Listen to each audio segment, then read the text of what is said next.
now through turn number 4. Most of the car below the line, and here he comes off the 4. A high exit, stays high in the racetrack.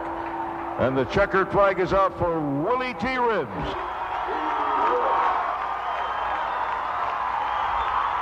In 1991, Willie T. Ribbs became the first African American to qualify for the Indianapolis 500. His accomplishment was historic, the pinnacle of a remarkably rich yet little-known legacy that preceded Ribbs by nearly 7 decades. The Golden Glory Sweepstakes was the race that belonged to the colored people. It was ours. There was truly glory attached to winning it. Most of the black drivers over the country would come when they had those races, and it was just fun to be there and to see. This is the story of America's first African-American race car circuit and the organization's greatest event, the Gold and Glory Sweepstakes, where the nation's top African-American drivers competed in hopes of winning gold for themselves and glory for their race.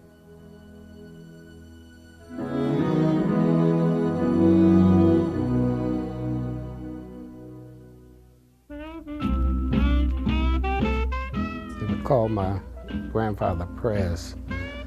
He was the president of the colored race that they had here at the fairgrounds.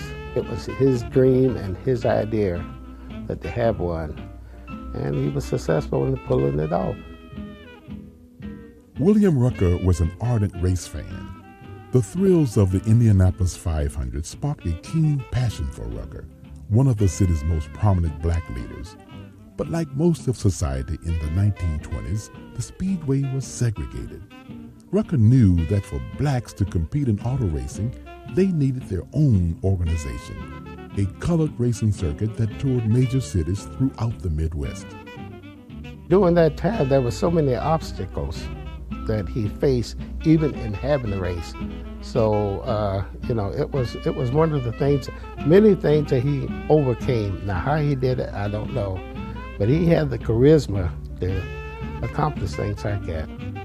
My grandfather was also a surveyor, land surveyor, and in being a land surveyor and other jobs that he did, he got to know the people who were the real movers, shakers of the community, both black and white, and those who were even the wealthy people. He got to know the people at the top in the earlier jobs that he had before he became a part of the races.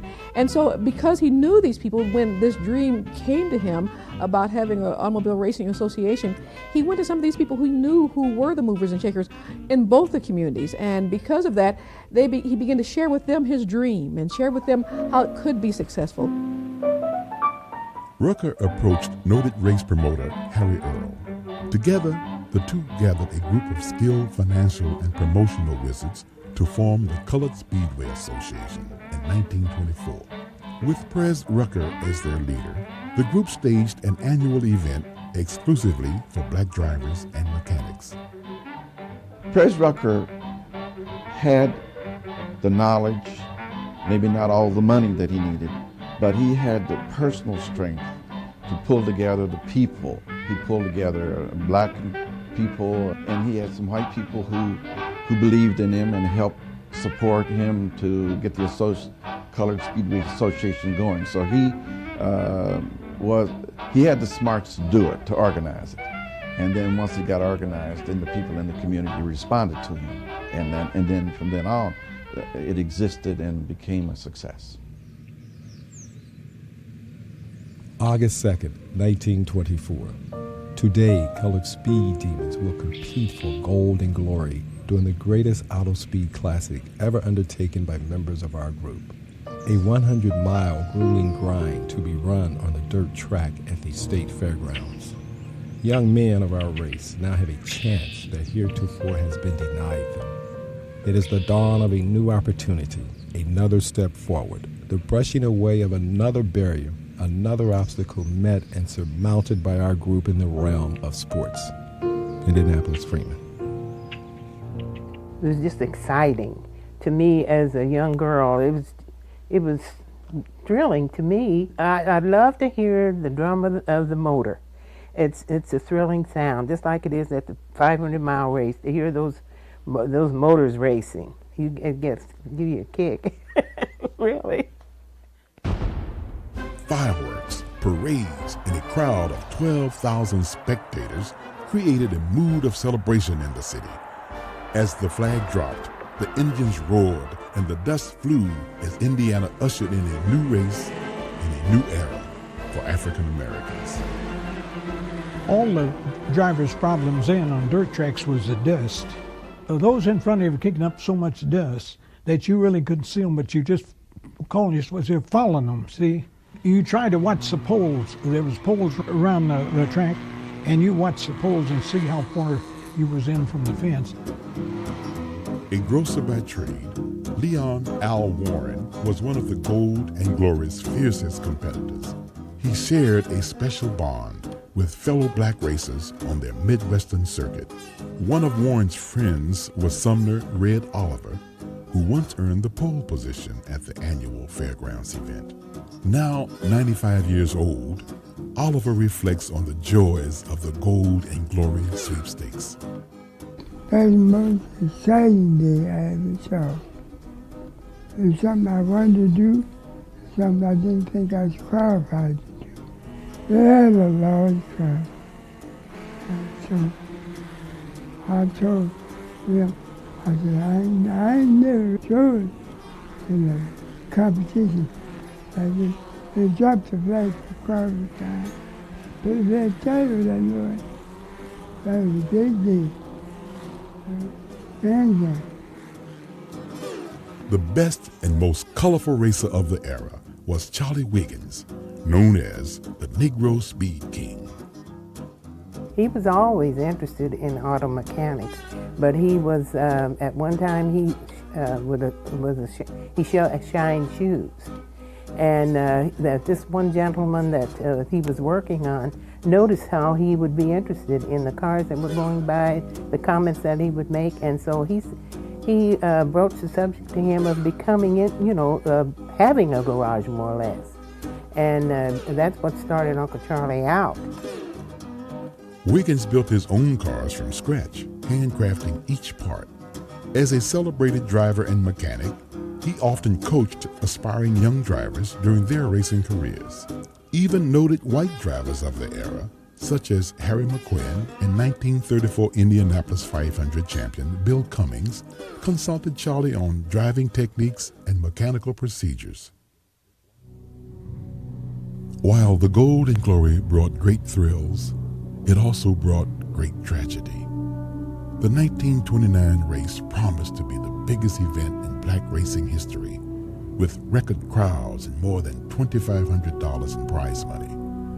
But a horrid accident on the 27th lap marred the festive occasion.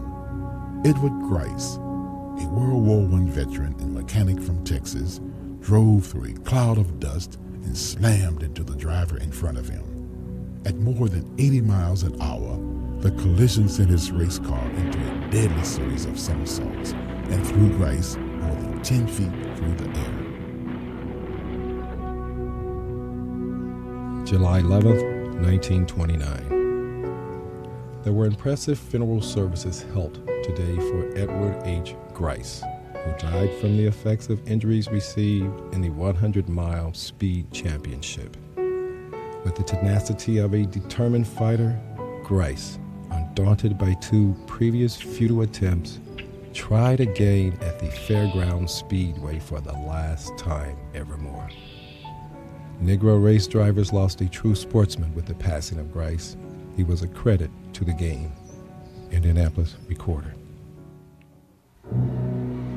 Another tragic day came in 1936 when a 13-car pileup threatened the life of racing great Charlie Wiggins. My car was 6th car into the wreck. Now they had to take the steering wheel off for me to get in the car, but I don't know how I got out of there so quick. I got out of there and run over and jumped over the fence, and then I heard Charlie hollering, "Take it off my leg, take it off my leg."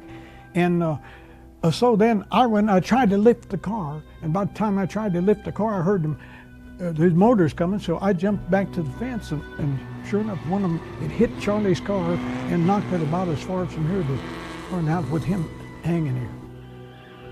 I had to try to speed it down. Somebody said, select on the first end. I jumped out there with Charlie, and that's when that boy, he didn't save me. Charlie went sideways and crushed Charlie's leg. Oh. Charlie Wiggins lost his leg in the 1936 race. After he was released from the hospital, Charlie went home and fashioned a custom-made wooden leg for himself, then returned to work at his garage. There, he continued to train young mechanics and drivers for many years. It was this kind of spirit that fueled the organizers and drivers of the Gold and Glory Sweepstakes to unprecedented success in the sporting world. It was a social event, and it was a great honor to be a part of it. And because it was successful, and because there were people who won these races were heroes. It's just kind of the love of the racing, just doing something. I think it had to be people with just an active spirit that want to be doing something, and I think that's it.